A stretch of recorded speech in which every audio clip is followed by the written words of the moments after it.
Allez, imaginez avec moi une grotte, un peu perdue au fin fond du Kazakhstan. À première vue, on se dit, bon, encore une relique de l'âge de pierre.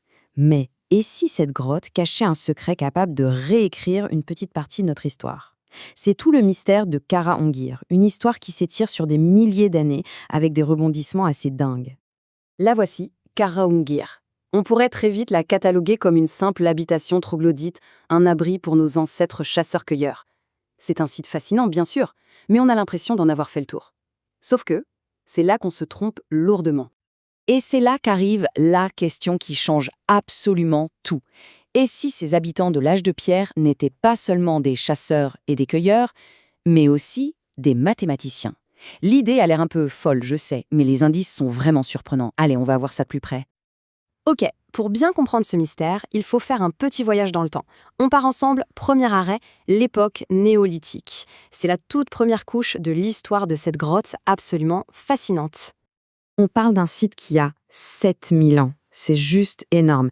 Les archéologues y font des fouilles depuis les années 50 et en fait, Karaongir, c'est une véritable capsule temporelle. Ça nous donne un aperçu hyper rare de la vie à l'aube de la civilisation. Au début, les découvertes étaient assez classiques. Des outils en pierre, des pointes de flèches, des poteries, bref, le portrait robot typique d'une communauté de chasseurs-cueilleurs. Sauf que, bien caché au milieu de ces objets familiers, il y avait quelque chose de totalement inattendu. Et c'est là vraiment que l'histoire bascule.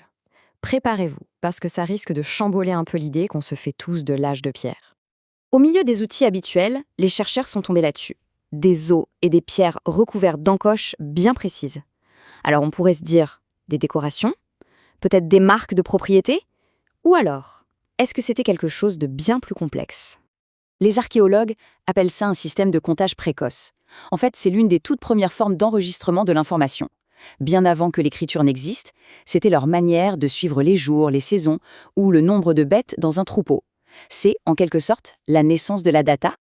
Et là, attention, on arrive au cœur du sujet. Ces artefacts, que l'on surnomme la règle de Karaongir, suggèrent qu'ils ne se contentaient pas de compter. Ils faisaient des calculs. Il y a 7000 ans, ils utilisaient des outils mathématiques. Ça change radicalement notre vision de leur capacité intellectuelle. Mais attendez, ce n'est pas fini. Loin de là. Parce que l'histoire de Karaongir ne s'arrête pas à l'âge de pierre. Il y a un autre secret, beaucoup plus récent cette fois, qui attendait tranquillement d'être redécouvert. Regardez bien ces deux images. À gauche, l'entrée de la grotte préhistorique qu'on vient de voir. Et à droite, exactement au même endroit, un monument qui date de 2018.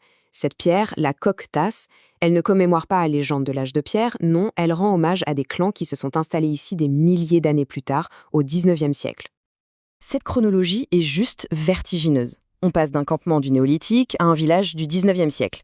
Imaginez le bond dans le temps. Et pourtant, c'est le même lieu, le même point d'ancrage pour des gens à travers les âges. Et cette histoire plus récente, ce n'est pas juste une date dans un livre d'histoire, c'est bien plus vivant que ça.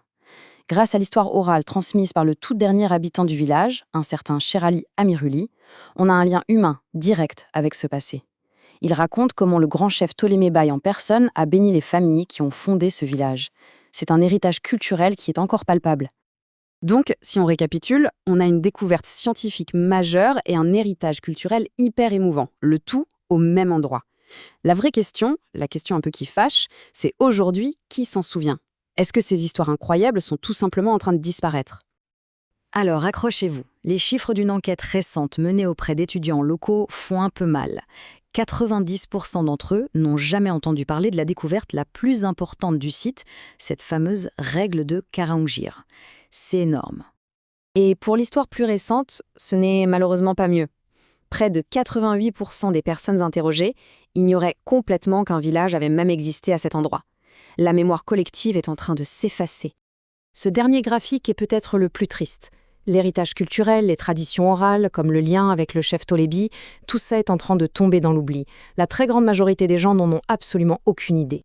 Le verdict est donc sans appel. Qu'il s'agisse des mathématiciens de l'âge de pierre ou des familles du XIXe siècle, le double héritage de Karaongir est vraiment sur le point de disparaître. Si rien n'est fait, ces histoires risquent de s'effacer comme si elles n'avaient jamais existé. Bon, mais on ne va pas se quitter sur une note pessimiste. Heureusement, tout n'est pas perdu. On va passer maintenant à la partie la plus encourageante, les solutions. Parce que le projet de recherche qui a soulevé ce problème propose aussi un plan très clair pour sauver cet héritage. Le plan est simple et logique. Il tient en 3 grands axes. D'abord, l'éducation, pour que les nouvelles générations connaissent cette histoire. Ensuite, la protection officielle, pour sécuriser le site physiquement et légalement. Et enfin, le développement d'un tourisme intelligent qui met en valeur son histoire et la nature environnante. Et les bénéfices, ils sont très concrets. Ils vont bien au-delà de la simple préservation. On parle ici de créer un avenir durable pour la région, avec de l'emploi, des investissements et une reconnaissance au niveau mondial. L'ambition, c'est de faire de Carandir un vrai musée vivant, à ciel ouvert, où le passé sert à construire le futur. Et voilà à quoi ça pourrait ressembler. Cette image, c'est une vision pour le futur. Ça montre ce que Caranguir pourrait devenir.